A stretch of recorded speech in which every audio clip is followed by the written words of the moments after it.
Je remercie plusieurs des intervenants et experts qui vont intervenir ici parce qu'ils, dans le même temps, s'ouvrent à Toulouse, s'ouvrent les journées de l'AFEF, l'Association française d'études du foie. Et je les remercie très fort d'avoir fait donc cet effort, ce grand écart, même si Toulouse et Biarritz ne sont pas très éloignés, mais enfin, c'est plus long en voiture que de faire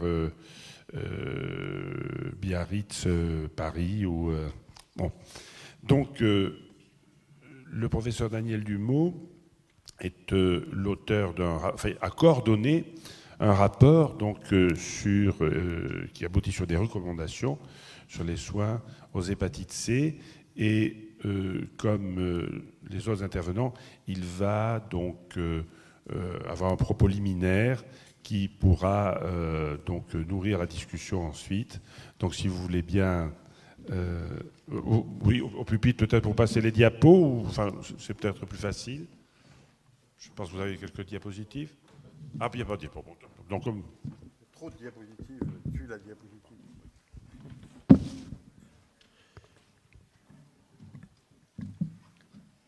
Merci beaucoup de cette invitation. Chacun sait que notre pays, la France, s'est impliqué très tôt dans la prise en charge des patients infectés par les virus de l'hépatite B et de l'hépatite C.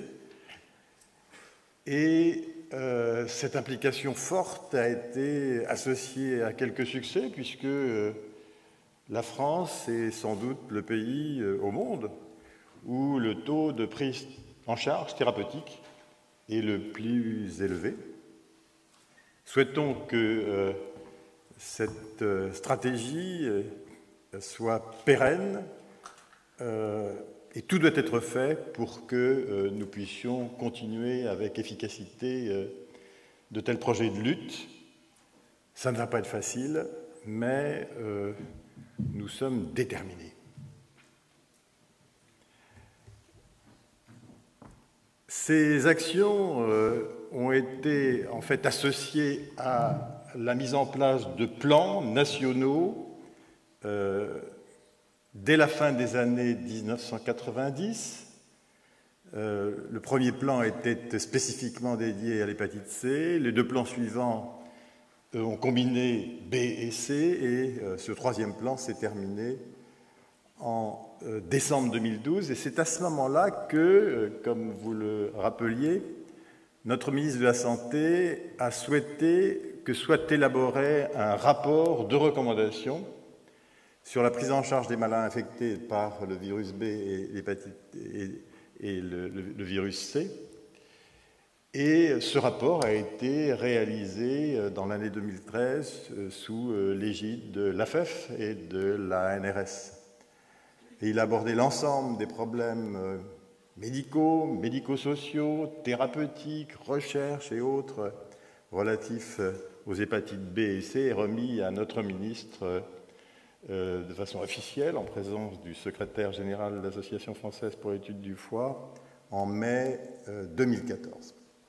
À ce moment également, la ministre a souhaité qu'un comité de suivi des recommandations soit mis en place. Ce fut fait en octobre dernier, et la mission principale de ce comité de suivi a été de tenter une hiérarchisation des priorisations de recommandations qui devaient être déployées sur les 3 prochaines années. Il y en a un peu moins de 200, et je ne vais pas les détailler ici, mais faire état du fait que dans la proposition de hiérarchisation des recommandations, l'élargissement du traitement de l'hépatite C soit vraiment l'objectif prioritaire. On rappellera tout à l'heure avec Victor qu'on dispose actuellement de molécules extrêmement efficaces, quelle que soit la gravité de la maladie hépatique, quelle que soit la nature du virus, avec des guérisons en 3 mois, qui concernent plus de 90% des sujets. Et c'est une véritable révolution, puisque, à notre connaissance, il n'y a pas d'autres maladies infectieuses chroniques qui puissent guérir aussi facilement que l'hépatite C aujourd'hui. Clairement, ces succès thérapeutiques doivent conduire au fait que la majorité des personnes infectées puissent être traitées, sinon la totalité. La raison du rapport a fait que une recommandation forte était de prioriser, au moins dans un premier temps, les malades ayant une fibrose sévère, susceptible d'évoluer vers des maladies graves du foie. Et c'est ce qui a été fait au cours de ces années-là, mais avec l'objectif à court terme ou à très moyen terme que l'ensemble des personnes infectées par ce virus de l'hépatite C puissent bénéficier du traitement. L'argumentaire développé est que, à titre individuel, ces traitements sont responsables d'une réduction très importante de la morbidité, de la mortalité hépatique, cirrhose, cancer et d'événements tels que la transplantation hépatique, la mort. À titre individuel encore, on sait que l'hépatite C est maintenant associée à des complications extra-hépatiques et nos autorités de tutelle doivent être très averties de cette nouvelle donne qui est encore suffisamment récente pour être méconnue. L'hépatite C occasionne de l'insulinorésistance, du diabète, des altérations vasculaires, des accidents vasculaires cérébraux, des accidents myocardiques. Et on sait maintenant que les traitements sont capables de réduire l'incidence et de traiter ces complications graves. À titre collectif maintenant, et ce n'est pas cette assemblée qui va me démentir, il est évident qu'une bonne façon d'éliminer la progression de la maladie et la progression de l'infection virale, la contamination, c'est de traiter l'ensemble des personnes infectées et pas seulement les usagers de drogue, mais surtout les usagers de drogue. Et cela est vraiment l'objectif de nos recommandations. Ce sera difficile, clairement, lié essentiellement au coût des médicaments. Ils ont été considérés à 2 reprises comme inacceptables. Et il est clair que ce concept d'éradication collective, de contrôle de l'épidémie, de baisse de la pression épidémique, ne saurait intervenir sans une réduction importante du coût des médicaments. Et une collusion avec les industriels du médicament est nécessaire de façon à ce que chacun comprenne l'intérêt d'avoir cette éradication virale. Voilà, j'en ai terminé. Je pense que cette rencontre est très importante. Elle réunit des professionnels de santé, beaucoup d'acteurs non professionnels de santé, et elle devrait permettre à terme une sensibilisation de nos tutelles, peut-être une médiatisation suffisante, pour que, dans des délais rapides, nos autorités puissent prendre la décision effective d'un traitement pour l'ensemble des patients. Je vous remercie.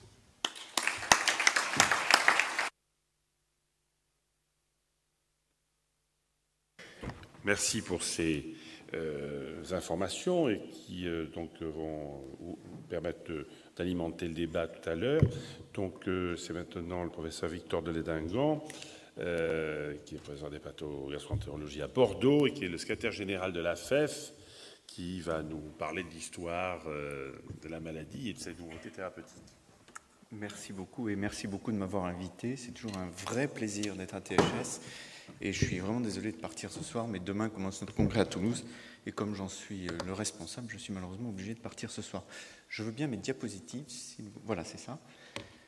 La vraie vie, c'est ce matin, j'étais en consultation, j'ai vu des patients et donc j'ai des patients qui sont venus me voir, parfois de très loin, et je leur ai dit, vous avez bien une hépatite C, mais vous n'êtes pas dans le journal officiel. Donc vous ne pouvez pas avoir le traitement. Donc il faudra que vous reveniez l'an prochain.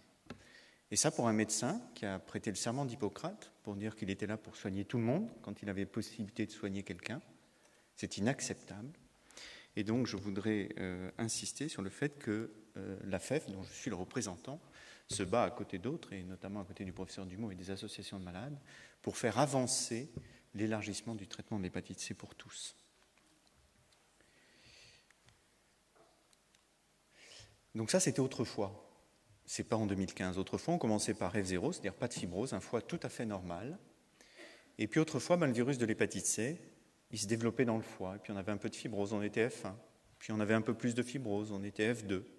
Puis ensuite, on était F3. Mais ensuite, on était F4. F4, ça veut rien dire, mais cirrhose, ça veut dire une maladie du foie.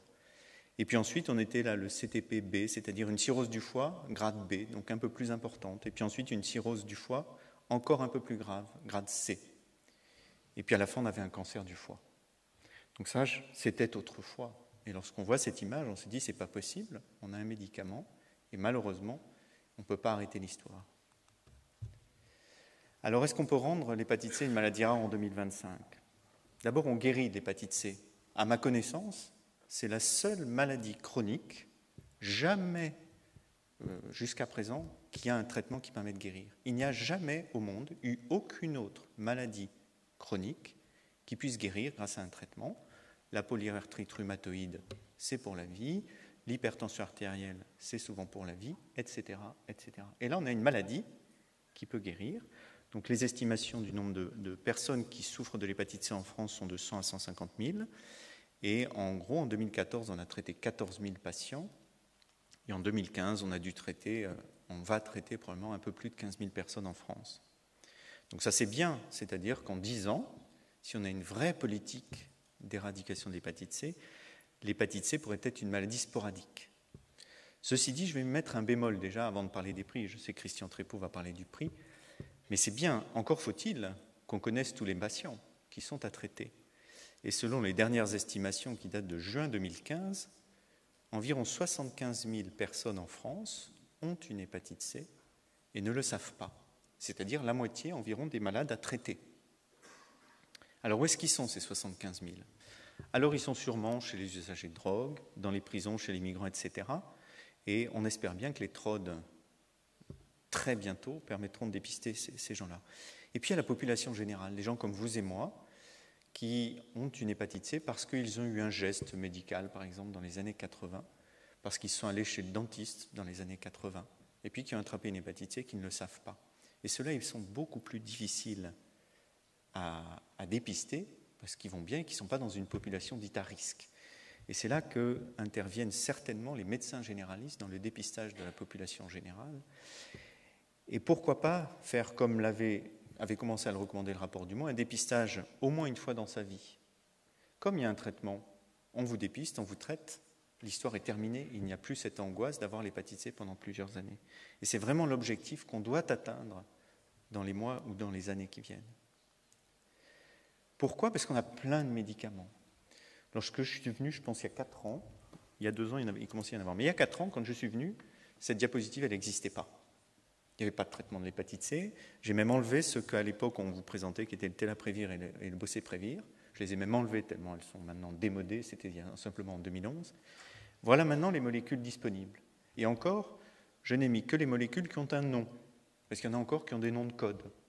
Et donc si j'avais mis toutes les molécules en développement contre le virus de l'hépatite C, il n'y avait pas cette place sur la diapositive.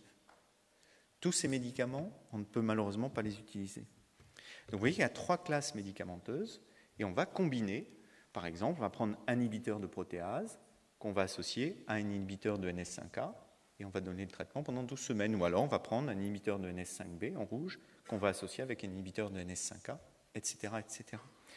Et donc en France, l'histoire a commencé en 2014 avec l'arrivée du Sofosbuvir, qui était donc un inhibiteur de NS5B, puis est arrivé très rapidement le Ciméprevir, un inhibiteur de protéase, et ensuite le Daclatasvir, un inhibiteur de NS5A. Donc vous voyez qu'en quelques mois, on a eu un représentant de chaque classe médicamenteuse qu'on a commencé à associer.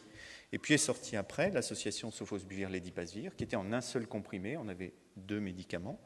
Et puis est sorti après, cette année, en début d'année, le Paritaprevir associé à l'Ombitasvir, là aussi en une seule molécule et avec le Dazabuvir. Et prochainement, on espère bien, en tout cas d'ici la fin de l'année ou début d'année prochaine, encore une nouvelle association. Donc si vous comptez bien, on est à 9 molécules disponibles en France qu'on pourrait utiliser. Donc un grand choix. Et qui dit beaucoup de molécules, dit normalement un prix qui doit baisser, puisque plus il y a d'offres, plus le prix doit être bas. Je laisserai Christian en parler.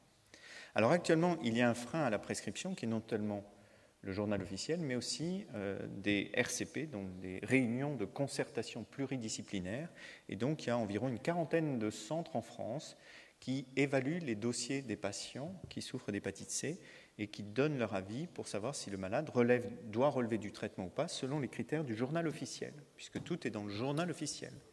Donc, pour pas que vous cherchiez le journal officiel, je vous l'ai traduit. Le voilà, le journal officiel, et voilà les gens qui, aujourd'hui, les sujets qui, aujourd'hui, peuvent être traités contre le virus de l'hépatite C. Donc, il y a les patients avec fibrose sévère F2, F3, F4. Il y a les patients co-infectés, quel que soit le stade de fibrose.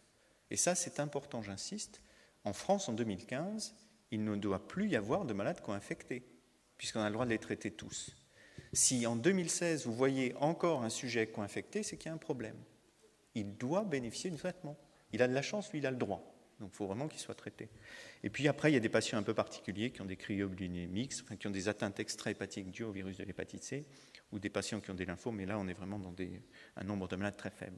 Mais vous voyez que finalement, ce sont que les 2 premières lignes qui sont importantes, et ça ne fait pas un nombre extraordinaire de malades. Donc la FEF, qui représente l'ensemble des hépatologues et des hépatogastroentérologues français, a émis le 1er juin 2015 des recommandations sur la prise en charge des hépatites virales C, et vous pouvez les télécharger gratuitement, ces recommandations, sur le site de la FEF. Il y en a 143. Et donc, une des recommandations, c'est simplement une évidence, mais parfois il faut rappeler les évidences. L'accès à un traitement universel est un objectif à court terme. Cette diapositive suffit à résumer mon intervention. Alors, on va quand même essayer de pousser les choses pour aller vite. On peut comprendre qu'il y ait des intérêts économiques et que notre pays ait des difficultés à rembourser l'ensemble des traitements pour l'ensemble des malades, mais il y a des malades qui ne doivent plus attendre parce qu'ils sont urgents d'être traités. Urgent, c'est maintenant, ce n'est pas en 2017, c'est maintenant.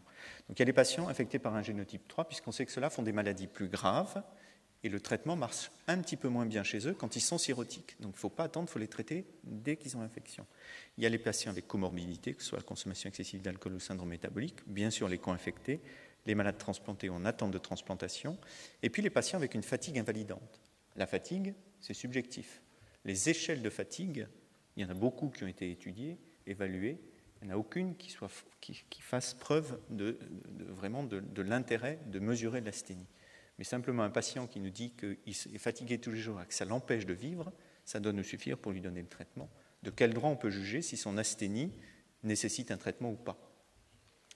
Et puis, le traitement doit aussi être recommandé tout de suite pour diminuer le risque. Et le risque, c'est d'aller tout de suite vers le réservoir. Si on veut supprimer l'épidémie, il faut aller chercher le réservoir. Et le réservoir, où est-ce qu'il est?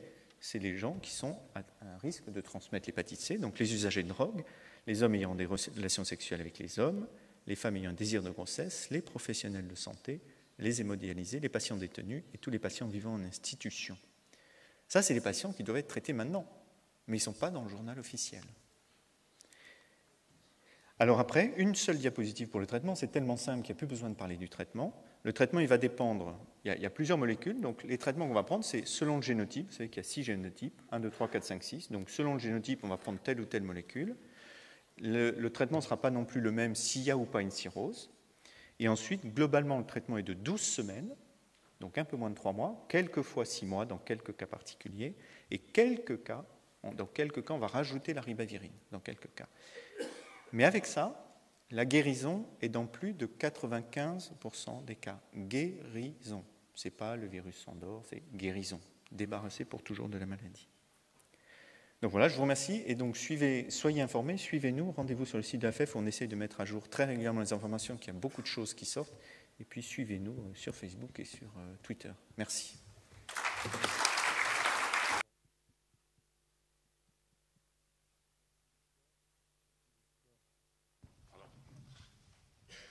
Donc, merci Victor pour cette contribution au débat, à l'introduction au débat. Et donc, le professeur Christian Trépeau de Lyon, vieux compagnon de route et la création de THS, va vous donner ces éléments d'information et de discussion pour la suite du débat. Donc bonsoir, je suis très content d'intervenir après des super experts, notamment Daniel, qui est le responsable de cette Bible sur l'hépatite, et puis Victor, qui a fait un exposé lumineux. Alors, il m'a fait plusieurs allusions sur le fait que j'allais parler un peu du coût, mais en fait, je ne vais pas vraiment en parler beaucoup parce que c'est quelque chose qui nous dépasse un peu. Donc, oui. Alors, comme il l'a bien dit, il faudrait traiter tout le monde. Ça, on est tous d'accord là-dessus, puisqu'on a un médicament formidable qui guérit les patients dans presque tous les cas, avec une excellente tolérance, et en quelques mois. Donc, on est tous d'accord là-dessus. Bémol.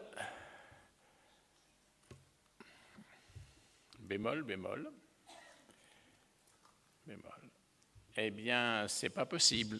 Pas possible. Pourquoi c'est pas possible? Parce qu'on encombrerait immédiatement le système de soins. Il y a 150 000 patients identifiés, peut-être 75 000 ou 100 000 de plus, 250 000. Jusqu'ici, nos capacités de traitement des spécialistes, c'est de l'ordre de 15 000 par an. C'était à peu près le nombre de malades qu'on réussissait entre 10 000 et 15 000. On a augmenté progressivement la capacité du système de soins de traiter les patients. Et donc, c'est pratiquement pas réalisable. Alors, il y a un autre frein, vous l'avez entendu plusieurs fois, c'est le coût. Alors, le coût n'est pas moindre.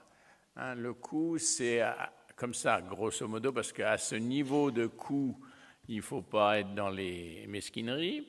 Donc, 50 000 euros, ça fait 750 millions.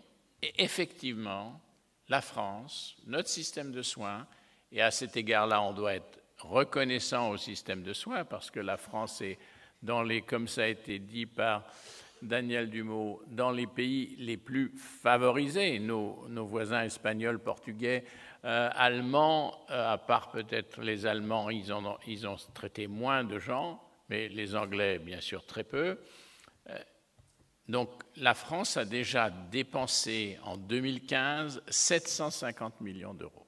C'est des sommes colossales.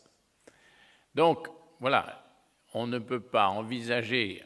Là, j'ai pris 15 000, c'est-à-dire j'ai pris le nombre de patients que l'on a l'habitude de traiter. Et le système a abondé à cette hauteur. Donc, clairement, on ne peut pas traiter tous les patients.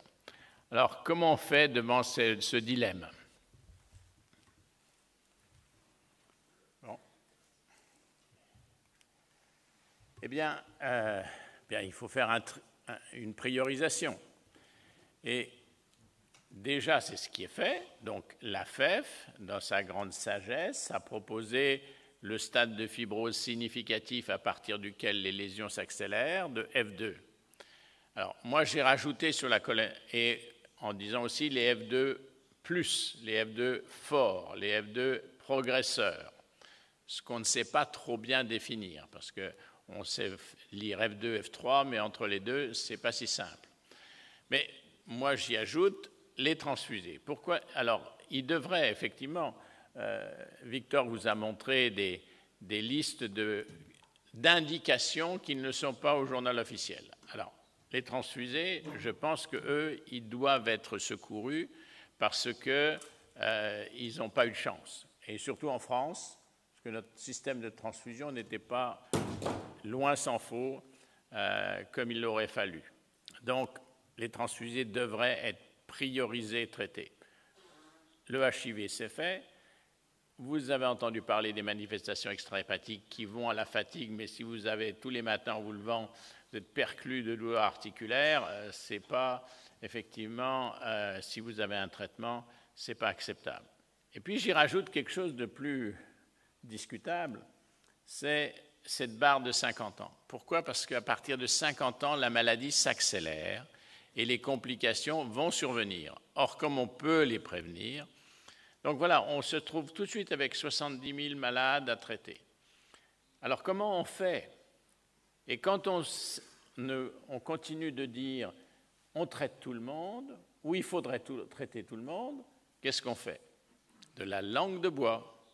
On se leurre et on dit des choses, mais ça n'a pas bien de sens. Donc voilà, on est devant cette difficulté dont il faudrait essayer de sortir. Alors, il faudrait sortir par le haut. Alors, voilà, on a une chance formidable dans l'hépatite C, c'est qu'on vous a montré la progression, mais Victor, il aurait fallu qu'il nous fasse la même chose à l'envers. F4, F3, F2, F1, parce que la maladie, elle peut régresser. Quand on bloque le virus, la maladie, elle régresse. Et pour aller vite, les lésions peuvent fondre comme de la neige à Biarritz. Ça va vite. Donc, comme ça régresse, eh bien, le malade a un peu de temps.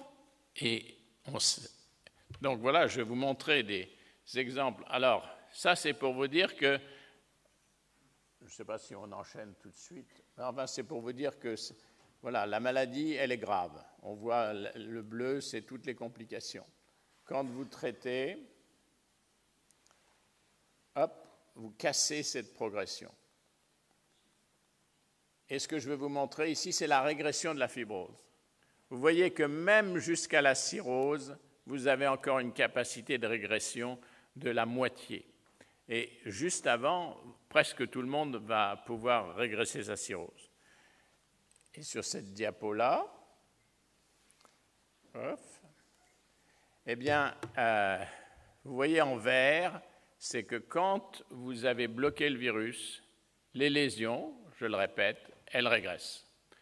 Donc, la chose devient plus simple. On a une capacité de gérer du temps.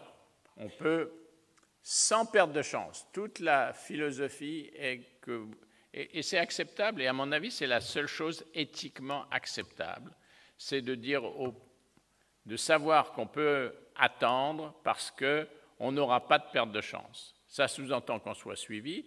Et maintenant, ce système-là, ça doit être modélisé. Mais ça n'est pas les calculs de coût-efficacité habituels. Parce que dans tous les calculs de coût-efficacité ne prennent pas en compte la régression. Et je pense que là, il y a quelque chose de spécifique dans les modèles médico-économiques à faire pour l'hépatite C. Je vous remercie.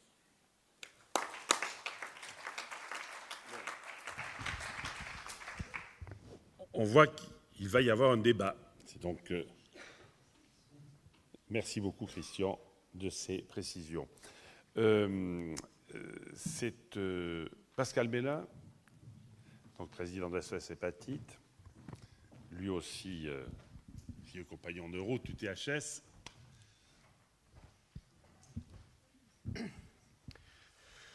Bonsoir, merci. On est en train de devenir fou et j'aurais envie que vous compreniez qu'il ne faut pas forcément rester dans cette folie-là. Le leitmotiv de SOS Hépatite pour l'année qui arrive, ça va être ce qu'on va mettre partout, c'est un traitement pour tous, une guérison pour chacun et une protection universelle. Ça englobe pour nous toute la question, évidemment, de l'hépatite B et des comorbidités. L'accès aux soins, on vient de vous le dire aujourd'hui, il est mis sous contrôle. Alors, on peut tourner les phrases dans tous les sens qu'on veut, mais c'est quand même ce qui se passe, il est mis sous contrôle. C'est-à-dire qu'aujourd'hui, on a décidé de plus forcément faire confiance aux médecins et aux malades, on a mis des contrôles supplémentaires.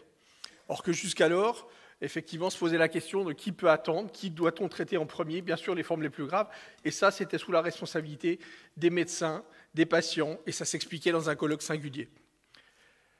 Le traitement des usagers de drogue, aujourd'hui, il recule en France. Il faut que vous soyez tous conscients, et c'est un cri qu'on pousse à SOS Hépatite, on est en train de devenir fou.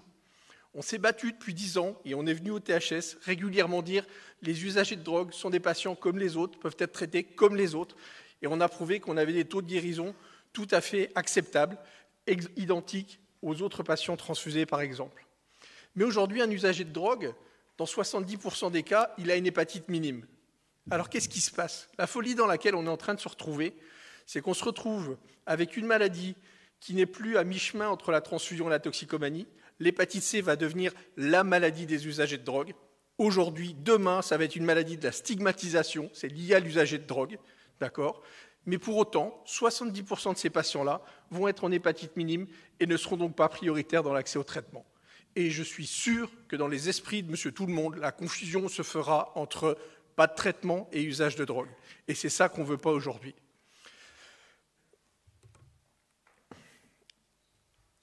Les hépatites C, c'est le non-respect du rapport d'experts de M. Dumont. On y a largement participé, on avait mis un certain nombre de recommandations, elles n'ont malheureusement pas pu être toutes respectées. Et c'est un vrai débat en France. Pourquoi solliciter des rapports pour ne pas en tenir compte complètement à la fin? Alors, bien sûr, il y a des problèmes socio-économiques. On peut l'entendre, les malades peuvent l'entendre. Mais un jeu de mots que j'ai l'habitude de faire, qui est graveleux et qui me ressemble bien et qui restera à la postérité, c'est qu'avant, on avait des plans et maintenant, on a un rapport. Alors, est-ce que vous préférez un bon plan ou des mauvais rapports? Je vous laisse réfléchir à cette situation. Mais en tout cas, ce rapport, aujourd'hui, il existe. On est en train de nous supprimer plein de plans en matière de santé. On a eu la chance, nous, on s'est battus pour qu'on ait des rapports d'experts. Et on veut qu'ils soient tenus à jour, qu'ils soient, comme dans le VIH, mis à jour régulièrement. On a bloqué sur les RCP. On nous a dit qu'il faut que les dossiers soient staffés à des endroits particuliers. On s'est élevé, et j'avais hurlé auprès de Victor, les RCP, pardon. J'avais hurlé auprès de l'AFEF en disant, sur vos fiches, dans les réunions de concertation pluridisciplinaire, on avait des cases parfois, toxicomanie, oui, non. Et on s'était dit, qu'est-ce que ça veut dire ça, sur une fiche? Puisqu'on va réfléchir si on doit traiter les gens ou pas, pourquoi on doit nommer, et si oui, à ce moment-là, jusqu'où on va, qu'est-ce qu'on explique de l'addiction. Mais on ne peut pas se contenter d'une case oui-non. De la même façon, très peu de RCP, aujourd'hui, ont en présence un addictologue ou un psychiatre. On s'est tous battus pendant 10 ans pour dire l'hépatite C, il faut absolument qu'il y ait une prise en charge conjointe avec les addictologues et avec les psychiatres. Et au final, aujourd'hui, on a l'impression que c'est devenu simple. Ce serait un traitement facile à mettre en place. Mais attention, si vous traitez facilement aujourd'hui les patients, vous allez oublier de leur parler de leur addiction. Qu'est-ce qui va se passer demain avec l'alcool? On a passé des années à se battre et à discuter, c'est 30 grammes, 40 grammes, 50 grammes. Qu'est-ce qu'est la dose d'alcool accessible, contrôlable pendant le temps de l'hépatite C? Aujourd'hui, on peut traiter tout le monde. Donc on va oublier de parler de l'alcool. À quoi bon traiter l'hépatite C si pour continuer d'aller vers une cirrhose liée à l'alcool? Donc il faut qu'on revoie le maillage entre les addictologues et les hépatologues, encore plus que jamais. Car aujourd'hui, les gens qui ont des hépatites sévères et qui viennent du monde de l'addictologie, c'est parce que le plus souvent, il y a eu consommation d'alcool, sinon ils seraient en fibrose minime.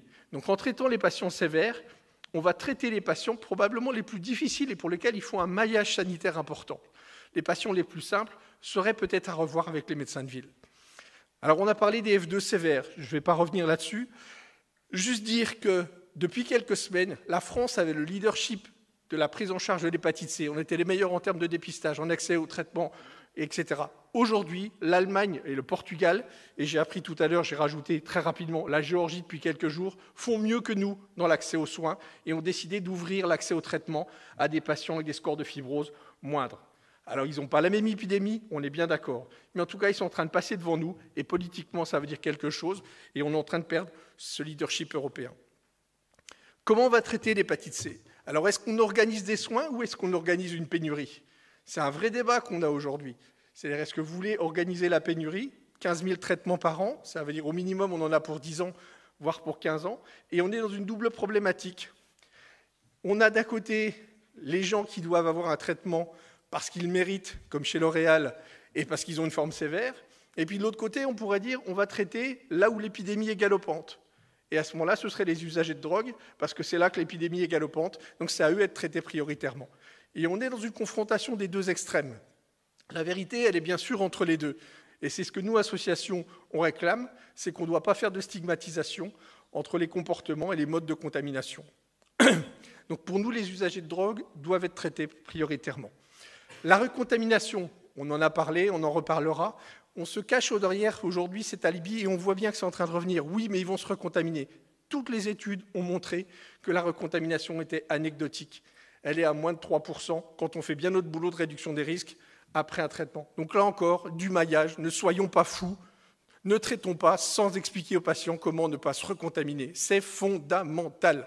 Les recontaminations, elles existaient aussi dans le VIH, mais comme c'est une maladie chronique, on oublie de les voir. L'hépatite C, ça nous saute à la figure, on voit qu'il y a des recontaminations possibles. Mais à ce moment-là, on s'en occupe, on sait le faire, ça. Et je voudrais insister là-dessus, et c'est quand même quelque chose d'important, c'est que traiter les usagers, c'est aussi traiter des gens jeunes. Toutes les études ont montré qu'on récupérait en qualité de vie.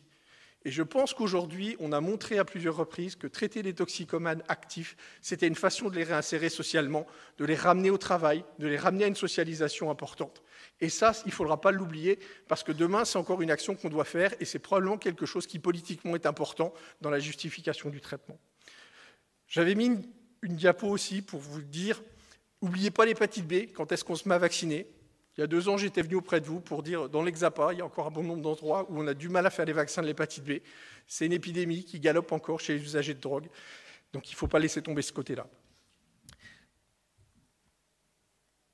Un traitement pour tous, une guérison pour chacun, une vaccination universelle. Et je voudrais finir sur une petite anecdote, mais qui est significative sur la question du coût de traitement. Le coût, il est important, on ne le nie pas. Et SOS Hépatite a été à la tête de plusieurs associations qui se sont réunies pour parler des coûts de traitement. C'est de la folie et on veut réfléchir les choses différemment. Il y a quelques semaines, une dame qui s'appelle Hillary Clinton a envoyé un tweet où elle a dit « Si je me mets aux manettes des États-Unis, il y a un certain nombre de médicaments pour lesquels il faudrait qu'il y ait une renégociation, en particulier sur les anticancéreux et sur des traitements antiviraux comme l'hépatite C. » Et bien, c'est assez spectaculaire, c'est qu'en 3 heures de temps, les cotations boursières ont perdu 15 milliards de dollars. Donc il y a quand même des gens qui doivent se poser des questions par rapport à ça. Donc il faut revenir à des choses réelles. On est en train de devenir fou. Demain, on doit avoir un traitement pour tous et une guérison pour chacun. Merci. Merci Pascal. Bon, le docteur Jean-François Corti est directeur des opérations de la mission France à Médecins du Monde. Excuse-moi si j'écorche ton titre parce que je connais ta première fonction. Je crois que ton titre a évolué. Tu vas te présenter toi-même et tu vas donc présenter la position de Médecins du Monde qui a été très active sur cette question. Tout à fait. Merci beaucoup Jean-Pierre de m'inviter. Merci à Arcates aussi, à Cyril et à toute l'équipe de BICIA d'inviter Médecins du Monde aujourd'hui. Je n'ai pas de PowerPoint, j'espère que vous ne m'en voudrez pas.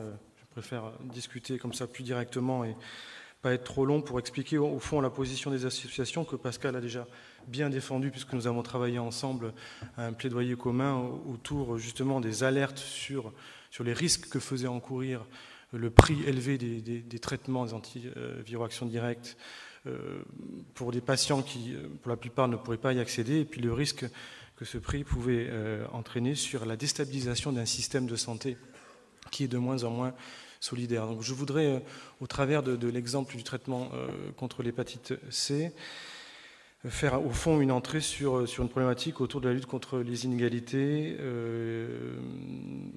et réfléchir autour de la question de la démocratie sanitaire. 2 entrées. D'abord, rappeler que voilà, sur la question du prix des médicaments, les dépenses de santé au global, on a plus de 300 milliards d'euros. C'est 27 milliards environ d'euros la question des traitements et des médicaments. Et aujourd'hui, c'est très difficile de pouvoir ouvertement parler du prix des médicaments et de la nécessité d'avoir une réflexion ouverte sur pourquoi tel prix, quels sont les mécanismes de fixation du prix des médicaments, différentes instances comme le comité économique et produits de santé, la transparence au sein de ces instances. Bref, c'est très difficile d'avoir un débat posé, ouvert sur ces questions-là. Je dis ça parce que pourquoi ? Aujourd'hui, notre système de santé est de moins en moins solidaire, même si on a un très bon plateau technique, de très bons médecins, infirmières, travailleurs sociaux et autres. Il est de plus en plus difficile de pouvoir accéder à des soins. On est les champions d'Europe des inégalités en matière de santé. Et pour rappel, c'est 30% de Français aujourd'hui qui ont des difficultés pour pouvoir se soigner, pour pouvoir avoir accès notamment à des soins ophtalmologiques et dentaires, et de plus en plus pour pouvoir avoir accès à des soins courants.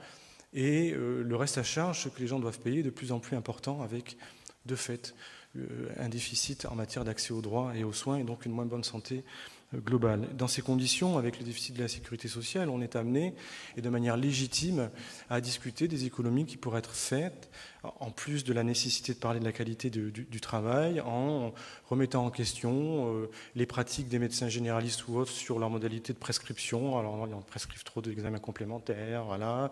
On remet en question aussi certains comportements des patients qui seraient trop demandeurs, voilà. Tout ça, on remet en question le coût des soins à l'hôpital, la nécessité de travailler sur de l'ambulatoire. Toutes ces questions sont vraiment légitimes et il faut les poser, mais quand il s'agit de venir discuter du prix du médicament, là, il n'y a plus personne et c'est très difficile. Il a fallu qu'on organise un colloque avec SOS Hépatite et d'autres associations l'année dernière pour se rendre compte que c'était quasiment historique d'avoir, au sein de la salle Larocque, au ministère de la Santé et à la DGS à Paris, des acteurs de différents bords qui puissent oser parler de la question du prix des médicaments, avec une entrée notamment sur le prix du traitement contre les hépatites, mais aussi une entrée sur le prix des anticancéreux, dont on sait qu'il y a un gros problème qui se profile avec l'arrivée des thérapies géniques.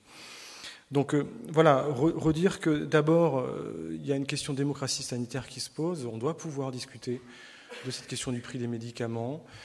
Ça a été un sujet qui a été adressé dans le cadre de la loi de santé et on voit qu'il y a quelques perspectives d'ouverture, notamment aux associations de malades, aux associations de lutte contre les inégalités au sein du CEPS, du Comité économique des produits de santé, qui a possibilité, peut-être qu'il y aura un groupe médicaments qui va se mettre en place. On sait qu'il y a eu une mission portée par Mme Poltron, qui a été demandée par la ministre de la Santé, qui a commencé à réfléchir sur ce sujet. Mais voilà, on commence à parler de cette question-là, mais c'est très difficile de mettre sur la table la problématique du prix des médicaments.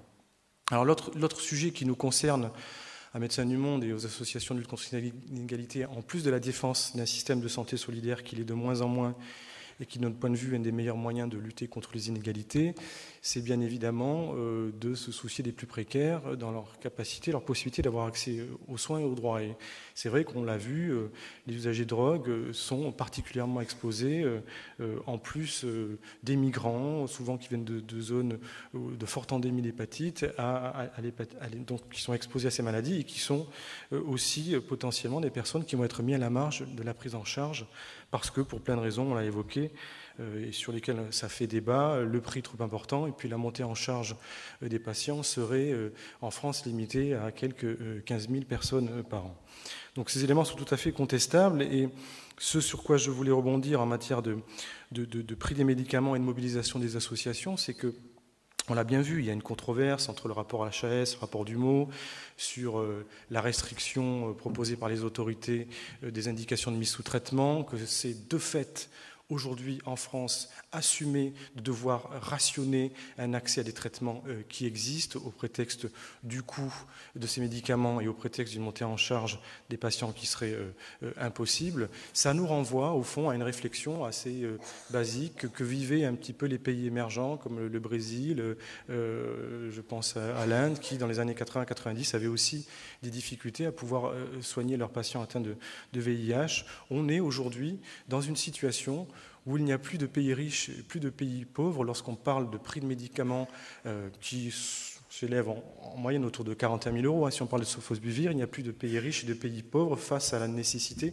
de rationner les traitements. Il n'y a que des pays qui sont en incapacité de pouvoir soigner l'entièreté de leurs patients. Et ça nous pose vraiment un gros problème. Alors, on l'a vu, il y a toute une stratégie de rationnement qui est assumée par les autorités, qui passe par la mise en place de barrières avec ce qu'on a appelé les RCP, les réunions de concertation, où il y a tout un tas de critères. Alors, quand on est sans papier, je ne vous dis pas la difficulté qu'on a à se faire soigner.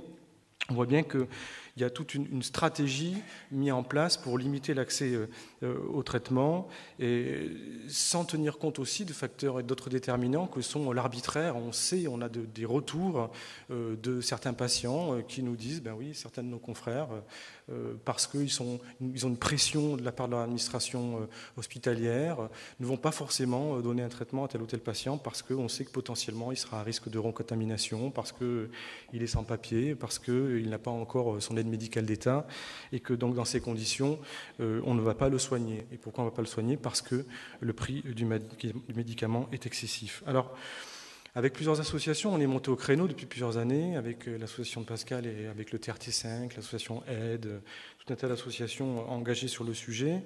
On a demandé aux autorités l'année dernière de faire une demande de licence d'office, c'est-à-dire de donner la possibilité d'ouvrir le marché pour notamment le sofosbuvir l'année dernière, les antiviroactions directes, d'ouvrir le marché à des génériques comme d'autres pays l'ont fait. Je pense encore une fois à des pays comme l'Inde ou le Brésil, et les autorités ont refusé. Ils ont préféré mettre en place, pour le projet de loi de finances 2015, un mode de régulation qui consiste à plus ou moins rembourser à partir d'un certain seuil, remboursement de la part des laboratoires d'une certaine somme à partir d'un certain seuil engrangé, ce qui est au fond un mode totalement insuffisant par rapport à la réalité du coût des traitements. Aujourd'hui, ce que l'on sait, c'est que si on voudrait soigner tous les patients nécessiteux, si on prend l'angle, on va dire, le plus ouvert, on va dire, avec les stades les plus précoces, on serait environ à un coût de 7 milliards d'euros, ce qui équivaut au budget de la PHP, des hôpitaux de Paris, sur une année, ce qui est colossal, sachant que, comme l'intervenant le rappelait, on a déjà engagé plus de 800 millions d'euros sur le traitement du sofosbuvir.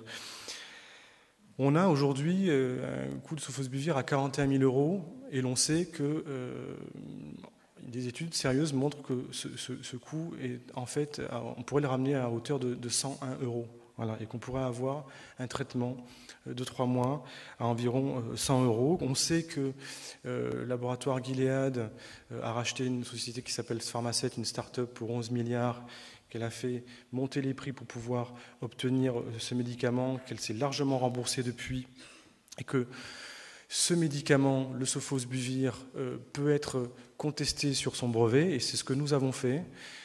Cette année, Médecins du Monde a fait une opposition au brevet qu'on a déposé à Munich, l'instance européenne, pour contester le brevet de ce médicament, un des brevets, parce qu'il y en a plusieurs. L'idée étant de ne pas remettre en question l'efficacité de ce traitement. Tout le monde l'a rappelé, il soigne, de manière historique, on a la capacité de pouvoir peut-être stopper l'émancipation d'une épidémie. Mais ce que l'on constate, c'est le côté monopole de ce médicament, sachant que beaucoup d'organismes publics, en passant par l'Université de Montpellier, l'Université de Cambridge, ont contribué à l'élaboration, à la recherche sur ce produit qui a ensuite été récupéré par Pharmacet, une start-up qui l'a développé pour ensuite être racheté par Gilead. Donc on voit bien qu'on ne paye pas, lorsqu'on paye 41 000 euros le traitement, on ne paye pas le fruit d'une innovation et d'une recherche démentielle et d'un budget conséquent autour d'une recherche, on paye le fruit d'une spéculation boursière qui impacte sur nos systèmes de santé. Lorsque Gilead a racheté pour 11 millions d'euros Pharmacet, c'était pour faire du business et pour faire de l'argent derrière. Et c'est 11 milliards, pardon. Et donc, voilà, il faut qu'on soit conscient du fait qu'aujourd'hui, ce sont des spéculations financières qui induisent des prix aussi conséquents. Je vous rappelle le dernier épisode du Daraprim, qui est un traitement contre le toxoplasmose, qui a pris 5000% en 2 jours, en 3 jours, suite à une annonce la semaine dernière du président du laboratoire qui le produit. Donc on voit bien que ces questions de prix méritent discussion, débat, pour savoir vraiment quels sont les indicateurs, les critères qui permettent de définir un tel prix. Aujourd'hui, voilà, on a fait cette opposition au brevet. C'est en traitement à Munich, on aura sûrement les réponses l'été prochain. Il y a près de 10 acteurs différents qui ont aussi proposé une opposition au brevet du sofosbuvir sur sa forme prodrogue. Même si on gagnait, on va dire, cette démarche juridique, ça ne veut pas dire pour autant que le médicament serait généricable tout de suite, mais l'idée, encore une fois, pour nous, c'est au travers de cette démarche, c'est de provoquer un débat public sur la nécessité de réfléchir sur la fixation du prix des médicaments en contestant des brevets qui sont abusivement posés et qui n'ont rien à voir avec l'émancipation de la recherche et qui au contraire bloquent la recherche. Il faut savoir qu'il y a certaines stratégies de laboratoire qui consistent à breveter des dizaines, voire des centaines de molécules pour garder le monopole pendant plusieurs années et pouvoir décider du suivi de la recherche sur ces molécules quand ils le souhaitent, ce qui n'a rien à voir avec une certaine éthique de la recherche et de l'innovation. Donc, on en est là aujourd'hui. Ce que je voudrais dire encore une fois, de manière un peu caricaturale, mais réellement sincère, c'est que lorsqu'on attaque Gilead et lorsqu'on remet en question le monopole sur le brevet de sofosbuvir, ce n'est pas la volonté de remettre en question un aspect lucratif du monde de la recherche. On est tout à fait d'accord pour que les laboratoires pharmaceutiques, qui ne sont pas des ONG, fassent du profit comme n'importe quelle entreprise. Ce qu'on conteste, c'est que cet excès de profit, cette dérégulation globale entraîne des prix démentiels et que ces prix démentiels mettent en balance y compris des systèmes de santé des pays riches, et induisent un rationnement des soins pour des personnes, y compris en France, et encore plus dans des pays plus précaires. Et ça, on ne peut pas l'accepter lorsqu'on est médecin, lorsqu'on sait qu'il y a des traitements efficaces qui existent, lorsque l'on sait que ces traitements qui sont vendus 41 000 € en coût de production sont à 100 € et qu'à côté de ça, des gens vont mourir. C'est tout à fait inacceptable. Donc, on va passer sur le débat. Je terminerai pour dire simplement que je lance quelques pierres au débat, mais il n'y a pas de fatalité. Le prix du médicament, on peut le discuter. Et on a des arguments pour remettre en question des prix démentiels. Et puis sur la montée en charge, on nous explique effectivement qu'il y a 15 000 patients par an, c'est déjà énorme, et qu'on ne pourrait pas prendre en charge les 150 000 patients d'un coup. Ça déstabiliserait notre système de santé qui est déjà bien mis à mal et qu'on perturberait les systèmes de soins. Aujourd'hui, la Géorgie, ils se sont mis comme objectif de prendre en charge 15 000 patients par an. Notre système de santé, il est largement, et je ne dis pas ça de manière péjorative pour les Géorgiens, mais on a une capacité économique et un système de santé qui est largement plus développé. Donc si la Géorgie arrive à le faire, on devrait pouvoir y arriver. Et puis, c'est un mode d'organisation de notre prise en charge qu'on doit pouvoir repenser. Imaginons qu'effectivement, ce traitement qui est efficace, qui n'a pas trop d'effets secondaires, même s'il nécessite un certain suivi médical, et étant médecin, je suis le premier à le dire, mais la possibilité de créer les conditions pour que ce traitement soit rendu plus efficace, plus accessible, en réduisant ces fameuses RCP qui se retrouvent dans 40 centres et en rendant plus proche la possibilité d'accéder à ces traitements via des médecins généralistes notamment ou des structures de proximité, c'est possible. Moi, j'ai travaillé il y a 15 ans, 20 ans avec une autre association au Malawi où près de 20% de la population était affectée par le sida. Tous les médecins mouraient et on a fait ce qu'on appelle du task shifting, c'est-à-dire qu'on a appris aux infirmières, on a appris à ces personnes-là et à des personnels soignants non médicaux à utiliser l'antirétroviraux, à pouvoir les amener au niveau du village et à faire en sorte que les gens soient soignés sans être obligés de venir en capitale. Cette notion de task shifting, cette possibilité de créer les conditions lorsqu'on a une molécule qui n'est pas trop compliquée, entre guillemets, et qui est efficace et qu'il y a une urgence sanitaire, parce que je rappelle que c'est 40% des usagers de drogue par voie intraveineuse qui sont affectés par l'hépatite C. Aujourd'hui, on doit pouvoir créer les conditions d'une originalité en termes de prise en charge et d'une originalité dans la possibilité de créer les conditions pour que notre système de soins soit plus ouvert et fasse une montée en charge plus progressive. Je vous remercie. Bien. Écoute, merci Jean-François. Apport très important au débat et à la discussion qui va suivre. Donc, pour conclure ces propos liminaires, qui sont un peu plus que liminaires, ils sont un petit peu longs, mais enfin bon, on va avoir quand même une demi-heure de discussion. Donc, Eberhard Schatz, qui est coordinateur de l'European Initiative Hepatitis C and Drug Use, va peut-être nous donner ses éléments de réflexion au débat avant qu'on s'engage le débat général.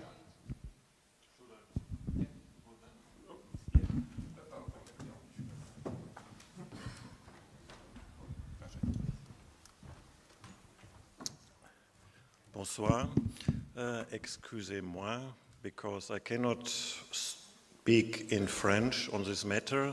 I don't know if I have a problem now, because many of you may not have the translation available, but I'm German and I'm not a native speaker, and I will speak slowly and I keep it short, so I hope you will get my message. And I would like to say is, first of all, of course, also I'm very glad to be here, and I would like to congratulate the organizers First of all, for this comprehensive conference with all these different topics, which are very important, but even more important for me is that we start this conference with a debate on HCV. And I think indeed that hepatitis C, B, and C in drug users is one of the most urgent and important issues we can debate in the context of such a conference speaking about drug use.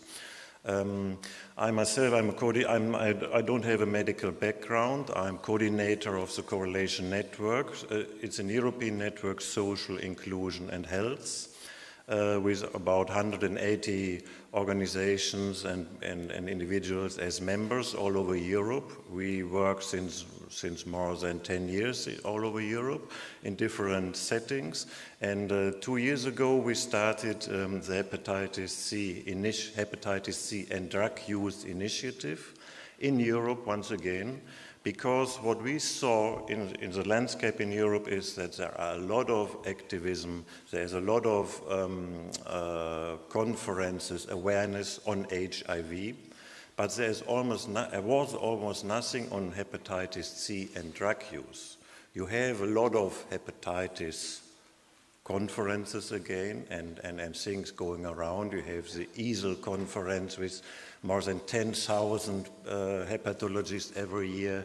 You have patient organizations. You have the World Hepatitis Alliance. But almost all of these organizations don't speak about the connection, or didn't speak in the past on hepatitis C and drug use. This is changing, luckily, in the last period of time, but that was our initiative to start and to point out the importance on HCV prevention and treatment and drug use, and to make it more visible, to create awareness, and at the same time to advocate for better hepatitis policies. And again, I have to congratulate France as a country, because in Europe, and if you compare the hepatitis policies in Europe, France is still very much in advantage to the average of European countries. From my perspective, I would say that Scotland has the best and most comprehensive policy on this issue. They started in 2005, 2006 with really huge, very decent programs, including harm reduction measures and everything what is needed to have a good policy, national plan, national action plans, and so on and so on. But France is at least a very good second one, in my opinion. And Georgia was mentioned just now, just before. There is indeed that they're starting up a program right now together with a pharma company to eliminate. They developed a plan to eliminate hepatitis C in Georgia. We will see how that turns out. I spoke with colleagues of mine in the harm reduction field, and they said that so far they didn't hear anything about it. There will be a plan, but they so far are not a part of it. And that is, again, one of our main issues, and this is also a point I really want to make. If we speak about these issues, it has to be an integrated approach, and it has to include harm reduction, outreach work to detect people, the care and treatment and the medical sector, and it has to be in a very holistic, comprehensive way. And please let us not forget, and I think it would be also worth to have a representative of drug users here on the panel, because that are the people we are speaking about, but we should not only speak about them. And we had the experience also in this European project that the drug user community is very skilled and has a high level of capacity, many of them, in order to let us know as so-called professionals how to better interact with this patient group and how to improve the situation. And if we speak about treatment, we of course don't have to forget prevention. primary prevention, but also secondary prevention, which would be, again, harm reduction.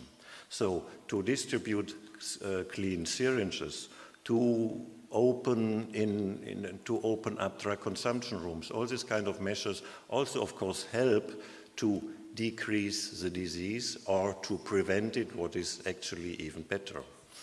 And maybe one last remark is on pricing. Indeed, there was a lot of very good intervention already, but I'm not an expert in that, but in my knowledge there are tools for governments, and also on European level there are tools which really could negotiate with pharma to reduce prices significant. I think maybe it happened already in France to some extent, but I think if governments, if advocates push governments to do more on these issues, there could be much more improved price reductions, because at the end, I think it is really a perverse system if you have medication available and it is not delivered to the patients. Thank you for the moment. Merci beaucoup, Évrard. Nous avons une bonne demi-heure pour un débat. Peut-être déjà au niveau des orateurs, puisque les grandes questions qui se posent sont le traitement au niveau des individus et le traitement au niveau de la société et le traitement au niveau du groupe des personnes porteuses du virus, donc du réservoir de virus. Il est évident que pour traiter le réservoir de virus, je pense que tout le monde est d'accord, il faut éradiquer le virus dans ce réservoir.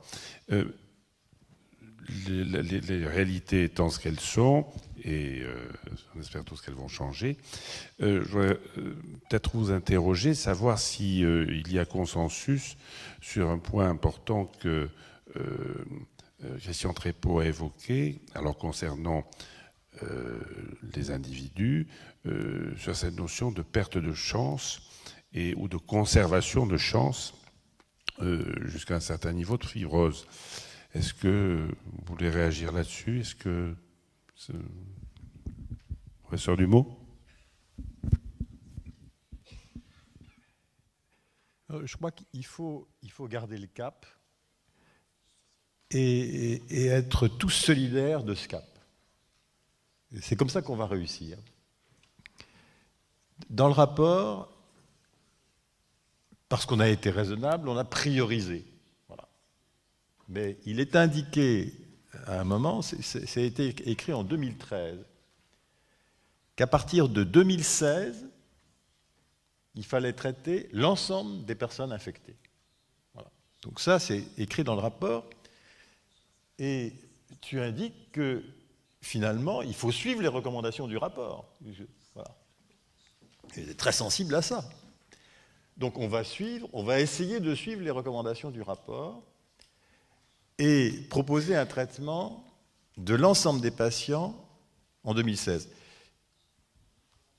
C'est une efficacité à 95-100%, pas d'effet indésirable. Qui peut s'opposer à ça, 3 mois de traitement? Qui peut s'opposer? Donc le seul problème, c'est celui du coût. Voilà. Et on ne pourra traiter l'ensemble des patients infectés, y compris d'ailleurs les usagers de drogue, bien incluant les usagers, que si le coût diminue. Mais il est assez évident que le coût va diminuer pour plusieurs raisons. La première raison qui a été indiquée à un moment, c'est que plusieurs firmes maintenant sont impliquées, il va y avoir une compétition entre les firmes. Et deuxièmement, si on augmente le volume de patients à traiter, il est clair que les bénéfices pour les firmes vont être tels qu'elles vont pouvoir diminuer leurs coûts. Donc moi, je suis assez résolument optimiste, compte tenu du fait que l'enveloppe actuelle permet de traiter à peu près 15 000 malades par an, qu'il n'y a pas d'urgence à traiter l'ensemble des patients. D'ailleurs, si on devait traiter l'ensemble des patients en une courte période de temps, on n'aurait pas les possibilités logistiques de le faire dans les structures, dans les établissements de soins. Donc l'idée, et on la partage avec l'AFEF, c'est d'échelonner ces traitements sur une période d'environ 10 ans, ça pourrait être plus court, hein, voilà, mais d'environ 10 ans, et si on traite 15 000 malades par an sur 10 ans, 150 000, on a réglé le problème. Donc ma position, c'est d'essayer de garder le cap du rapport et de convaincre nos autorités de tutelle que finalement, avec la baisse du coût des médicaments, l'enveloppe actuelle, qui pourrait être d'ailleurs réduite, c'est-à-dire que si le coût des médicaments, on arrive à avoir ce projet. Je pense que Victor est en phase avec... Alors, juste pour terminer, parce que j'ai vu qu'il y avait une réaction, juste pour dire que 10 ans, c'est le maximum, et si on peut limiter l'épidémie et traiter tout le monde avant 2025, on est tout à fait d'accord. Et donc la FEF rencontre très régulièrement l'ensemble des autorités sanitaires de notre pays pour faire avancer les choses. Hein. Donc on est en relation très étroite avec tous les gens qui décident des indications et des taux de remboursement. Et nous espérons que dès 2016, il y aura un vrai élargissement des indications et des conditions de remboursement. Et pourquoi pas espérer que l'épidémie soit terminée en 2020.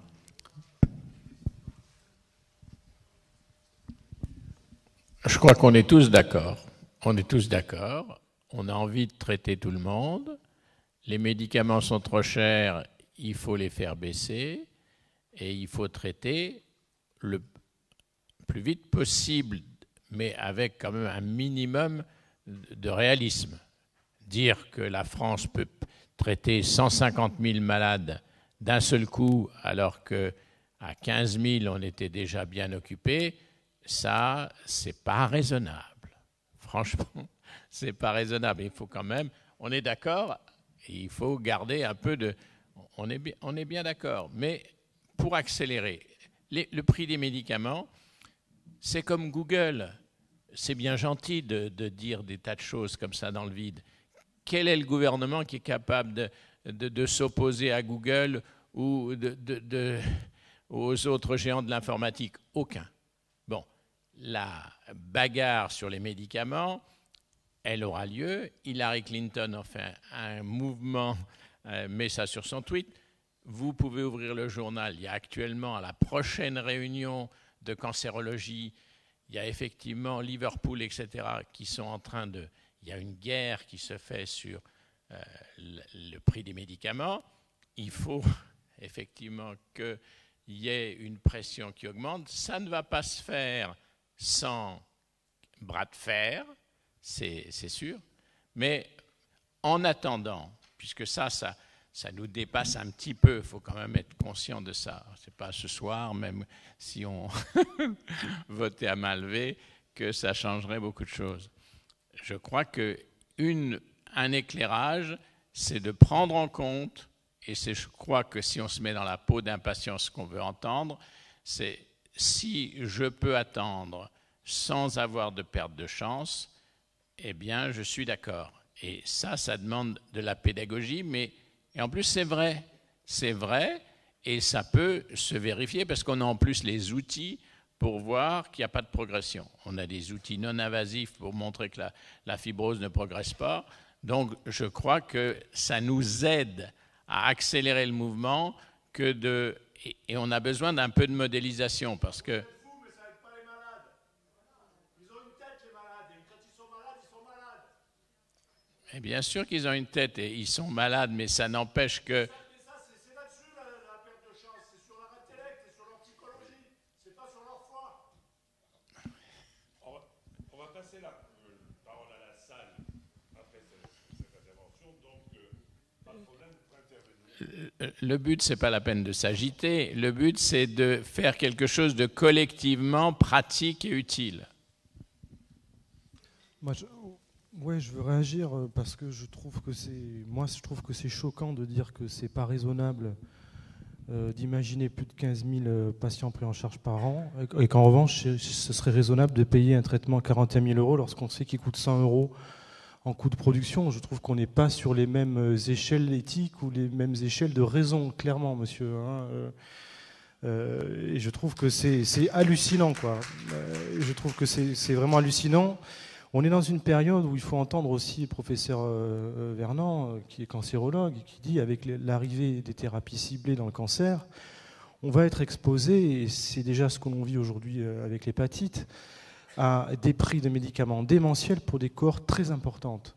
Ce qui est nouveau par rapport, on va dire, à une histoire récente de la pharmacologie où on avait souvent des prix importants pour certains médicaments en lien avec des maladies orphelines. Aujourd'hui, c'est des cohortes importantes pour des prix démentiels et pour des systèmes de santé qui sont de plus en plus difficiles, comme je l'expliquais tout à l'heure, avec des indicateurs qui montrent que la solidarité est de moins en moins conséquente et que donc les inégalités et les retards de recours aux soins sont de plus en plus importants, à hauteur de 30% en France. Donc dire aujourd'hui que c'est raisonnable de laisser une dérégulation du marché des médicaments, où on sait très bien qu'il y a des jeux de spéculation qui se font et qui n'ont rien à voir avec de la recherche, l'innovation et une exigence et une vraie réflexion autour du mode de financement de la recherche, et cautionner des prix aussi importants de médicaments avec des morts derrière, parce que c'est de ça dont on parle, hein, y compris en France, eh bien, de notre point de vue, ce n'est pas acceptable. Et je pense que l'on est en droit. Je ne vois pas pourquoi le Brésil ou l'Inde ont pu faire une opposition au brevet à une époque ou déclencher des licences obligatoires, et pourquoi aujourd'hui, en France, on accepterait une institutionnalisation du rationnement. C'est parce que c'est ça que l'on vit aujourd'hui. Pourquoi il faudrait l'accepter ? Et quand on voit tout un tas de mécanismes qui sont mis en place, et on l'a rappelé, pour justement justifier que les patients n'arrivent pas en bout de la chaîne jusqu'au traitement, mais bien avant on ait fait l'écrémage, avec une rhétorique qui mettrait en avant des pseudo-arguments de physiopathologie ou autres, pour sortir de la problématique qui est, je ne nie pas, peut être à un moment donné sur des questions de physiopathologie, on l'a évoqué, mais essentiellement sur une question d'accessibilité financière. Et donc, ce n'est pas une vue de l'esprit que de défendre un point de vue sur la démocratie sanitaire qui consiste à dire mettez en place tous les moyens aujourd'hui des autorités pour casser cette urgence sanitaire qui est quand même 40% d'usagers de drogue par voie intraveineuse qui sont affectés par l'hépatite C. Si ça, c'est pas une urgence sanitaire, c'est quoi le combat qu'on a dû porter pour l'ouverture de salles de consommation moindre risque, dont on espère qu'elles verront le jour l'année prochaine, pardon. Non, ça c'était dans mes fantasmes. Hein. Ça devait ouvrir cette année, mais bon, c'est plus compliqué que ça. On voit bien comment c'est difficile aujourd'hui en France de porter, Jean-Pierre, je sais que c'est ton souci dans les motivations de ce colloque, c'est d'avoir l'evidence base pour défendre des points de vue. Les salles de conso, on sait qu'il y a une centaine de salles dans le monde, des rapports tous plus scientifiques les uns que les autres, un rapport de l'INSERM il y a quelques années, et malgré ça, des difficultés à pouvoir ouvrir un dispositif, parce que c'est un dispositif qui, malencontreusement, touche essentiellement les populations précaires qui ne rentrent pas forcément dans les priorités de nos politiques de santé publique. Donc ça, il faut pouvoir le dénoncer et le dire à un moment donné. La question du prix des médicaments, c'est du même registre lorsque j'évoque cette forme d'obscurantisme scientifique, économique. Il est très difficile de pouvoir porter un débat sur des alternatives au modèle de financement de la recherche, notamment et du développement du prix des médicaments. Donc on redemande de manière légitime le fait qu'on doit pouvoir trouver tous les moyens pour baisser le prix des médicaments, et les autorités françaises peuvent le faire, qu'il faut qu'il y ait un débat public sur la question de la fixation du prix des médicaments avec une réflexion sur les modèles alternatifs au brevet pour financer la recherche et le développement notamment, qu'il faut qu'il y ait des représentants d'assos, de malades, d'associations de lutte contre les inégalités au sein d'instances où se trament les réflexions autour de l'évaluation et de la mise en place d'indicateurs autour de ce que devrait être le bon ou le mauvais prix. Je pense notamment au CEPS, hein, Conseil économique des produits de santé. Ça va peut-être s'ouvrir, mais quel combat pour au moins essayer d'aller voir ce qui s'y passe. Et puis encore une fois, une transparence sur les coûts de recherche et développement des laboratoires et la traçabilité des financements publics de la recherche. Merci.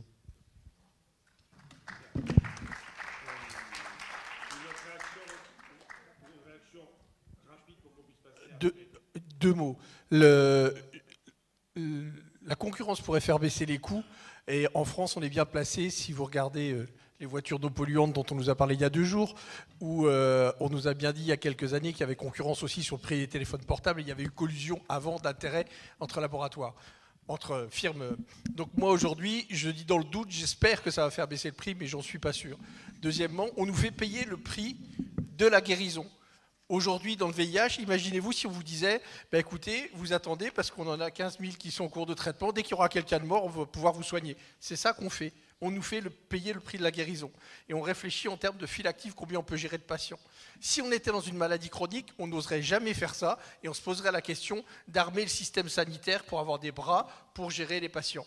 Ben là, la question, c'est oui, il y a une guérison, donc il va falloir armer notre système sanitaire pendant un très court temps.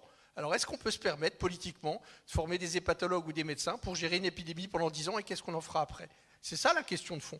C'est comment on va pouvoir gérer une maladie chronique qu'on va guérir. Et ça, c'est un débat citoyen politique. C'est comme ça qu'il faut le réfléchir et pas en organisant un rationnement.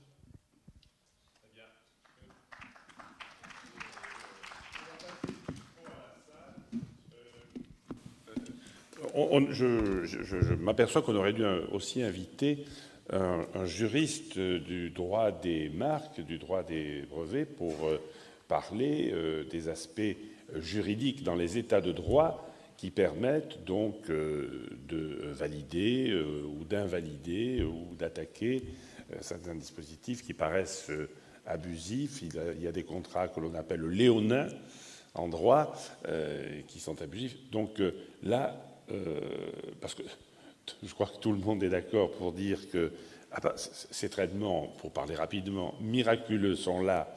Simplement, c'est le prix qui ne fait, pour l'instant, on ne peut pas en disposer d'une façon totale et immédiate. Donc, on devrait avoir des outils de réflexion pour savoir s'il existe en droit, dans des états de droit, des façons d'avoir des prix plus accessibles. Mais bon, donc la parole est à la salle. Est-ce que quelqu'un peut passer le... Ah oui. Béatrice. Donc Béatrice Tamboul, je suis responsable du XAPA d'Aix-en-Provence. Je suis aussi présidente à Marseille à Sud Marseillais et du bus 3132. Moi, je suis d'abord, effectivement, ne pas traiter le réservoir de virus, comme disait Jean-Pierre. C'est pas tout à fait comme l'époque des contaminations par le sang, enfin par la transfusion. Je veux dire, c'est des gens qui sont aussi potentiellement qui peuvent se recontaminer, contaminer les autres. Donc ne pas les soigner, c'est pas du tout gérer l'épidémie. Hein, ça, c'est une première chose. Sur le fait qu'on peut pas en soigner plus, moi je crois que, enfin, je vous écoute. Moi, je suis actrice de terrain, je suis médecin. Si vous continuez de vouloir traiter avec les nouveaux outils l'hépatite C de la même façon que vous le faisiez jusqu'à présent, effectivement, vous dites 15 000, on ne peut pas en traiter plus en France. Peut-être qu'il faut aussi changer, à partir du moment où on a des outils différents, il faut peut-être aussi changer la façon de faire. Les usagers, en particulier les usagers de drogue les plus précaires, les moins organisés, etc., accèdent difficilement aux dispositifs de soins tels que vous leur proposez. Là où on a pu faire l'expérience de consultation avancée dans les XAPA, dans les CARUD, effectivement, on peut traiter beaucoup plus de gens avec peut-être des moyens qui sont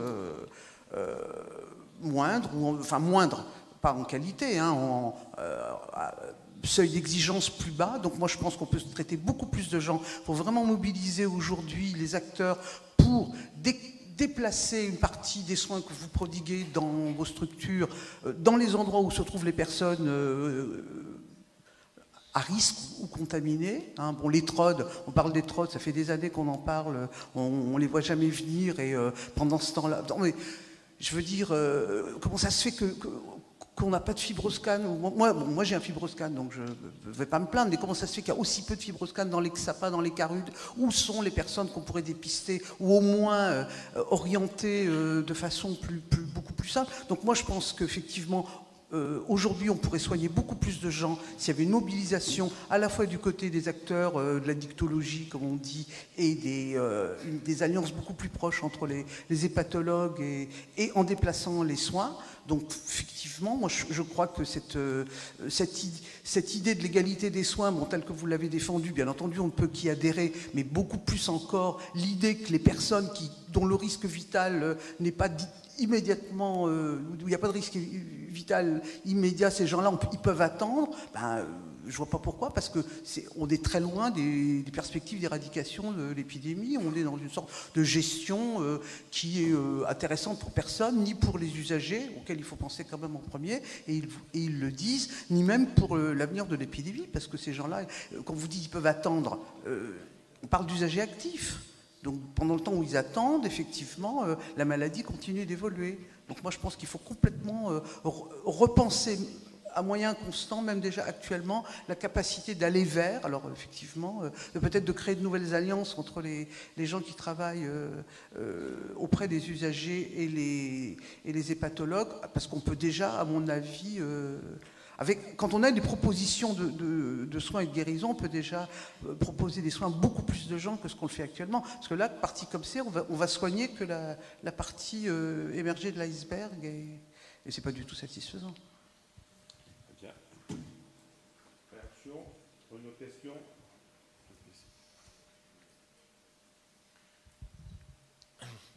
Good evening. Thank you very much for the comments. I think there are just a few questions that were not necessarily put out there. How much would it cost not to treat these people? How much does it cost to have people wait? The cost of an SVR is not just the price of the medication. There are additional costs to caring for somebody. Having somebody wait until they become ill or they progress in their fibrosis has a severe impact in many, many ways. As the individual progresses and becomes ill, there are additional medical complications that need to be dealt with. There is an impact on his or her ability to work due to fatigue. There is also the risk of people infecting others while they are waiting to be treated. So the rippling effect, and we had this early in the HIV epidemic. I come from the United States, when protease inhibitors were approved by the government, drug users were excluded to get the cocktail. So many drug users at my clinic were tested. They said, oh, you have HIV. Sorry, you cannot get this new protease inhibitor cocktail because you're a drug user. And what happened? They went out and infected other people, knowingly and unknowingly. The same thing we will see with hepatitis C. Sorry, you're not sick enough. Come back when you're sick enough, and I will see if we could treat you. What happens in that time period? What infrastructure do we have that's capable of dealing with those thousands of people that become ill? What infrastructure do the harm reduction programs have to prevent secondary infections among this reservoir group? Treatment as prevention. We need to start treating people immediately and minimize the infection of others. Or scale up harm reduction programs so they can effectively prevent new infections and reinfection. Thank you.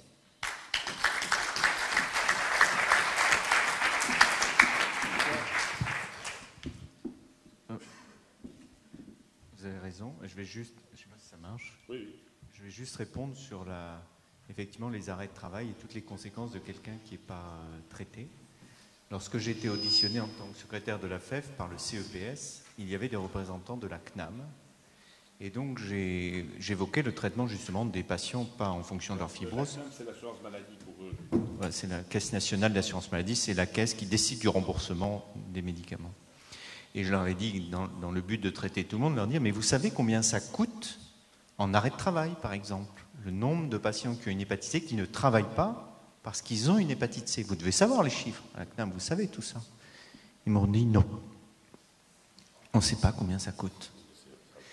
La Caisse nationale d'assurance maladie en France ne sait pas combien coûte une hépatite C non traitée.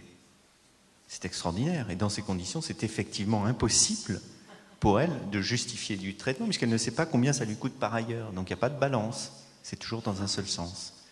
Donc je dois les rencontrer à nouveau, dans un mois. Et c'était il y a 6 mois que je leur avais demandé. J'espère que dans un mois, ils vont me donner la réponse.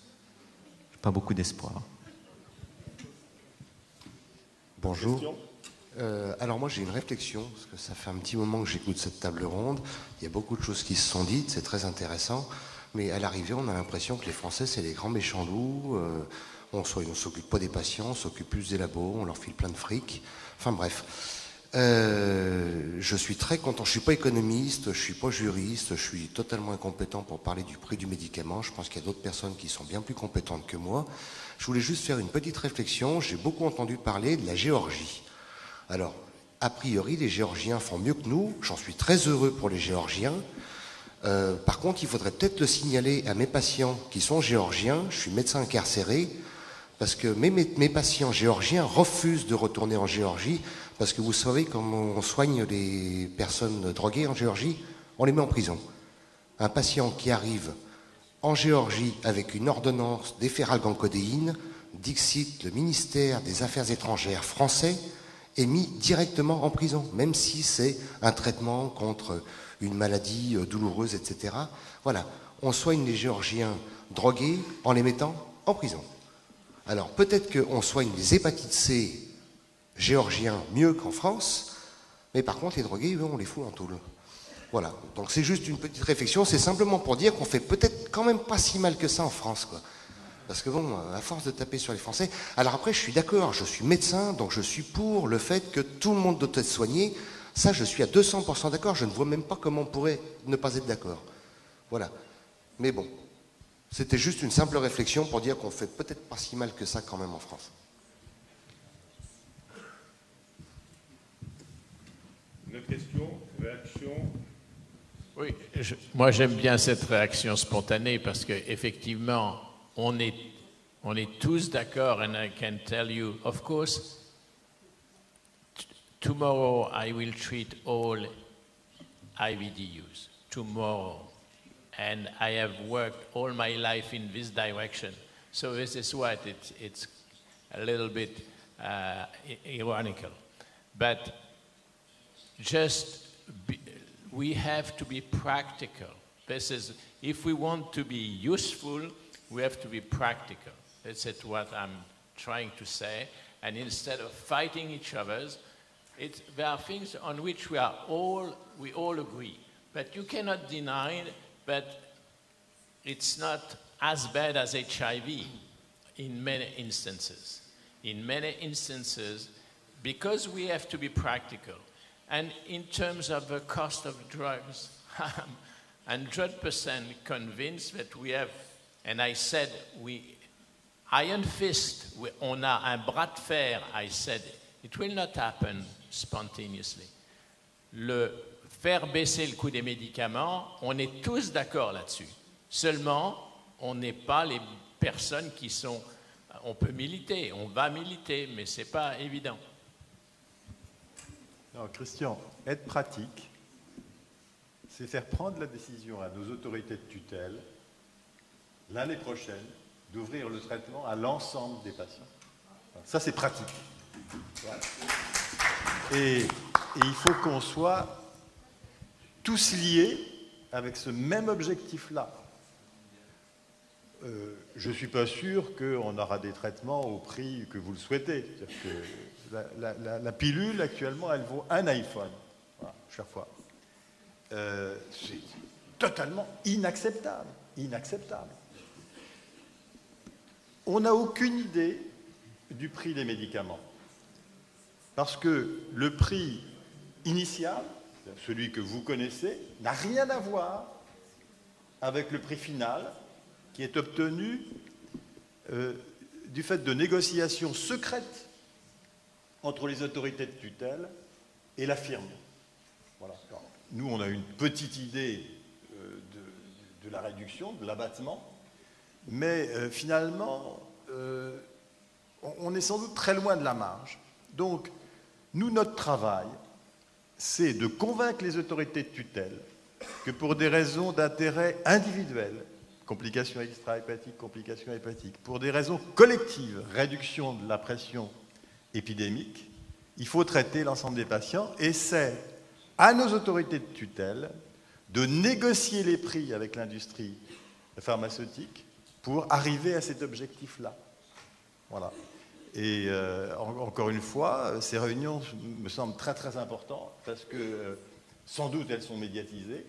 Tout ce qui s'est dit ici peut être entendu par nos autorités. Et si on est tous d'accord pour que dans l'année qui vient ou dans les 2 années qui viennent, on ait un projet avant le changement de gouvernement, parce que rien ne se passera en 2017, clairement, donc il faut que ça se passe en 2016, eh bien, si on est tous liés sur cet objectif, je pense qu'on peut l'atteindre.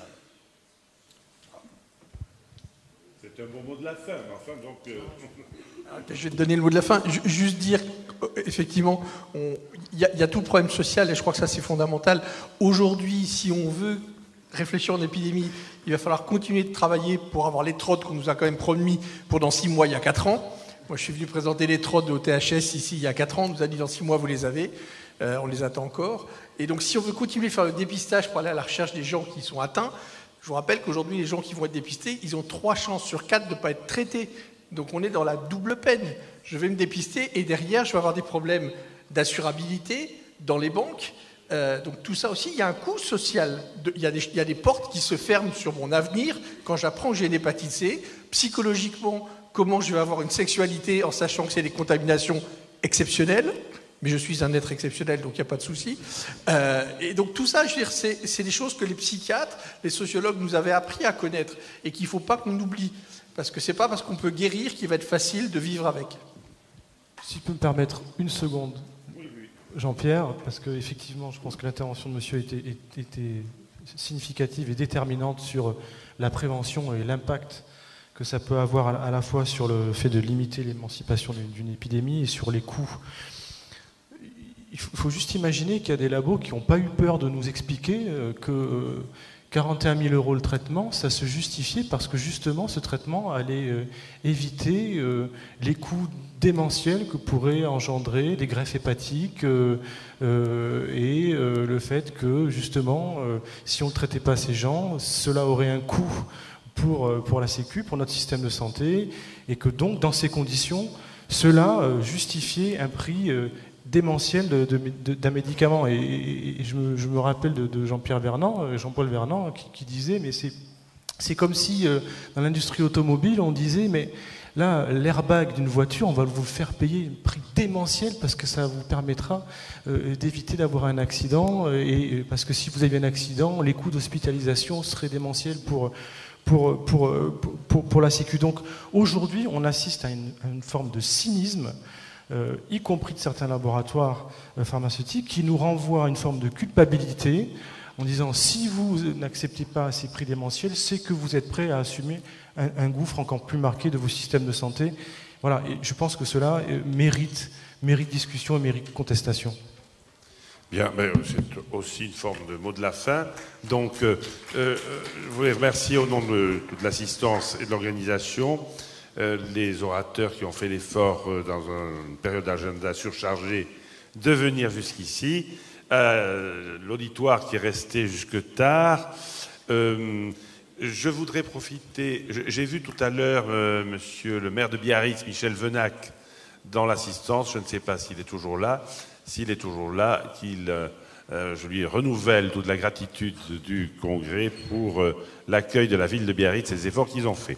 Donc, demain matin, on commence tôt, à 20h30, une session présidée par Jean-Jacques Desglons et Chuck O'Brien.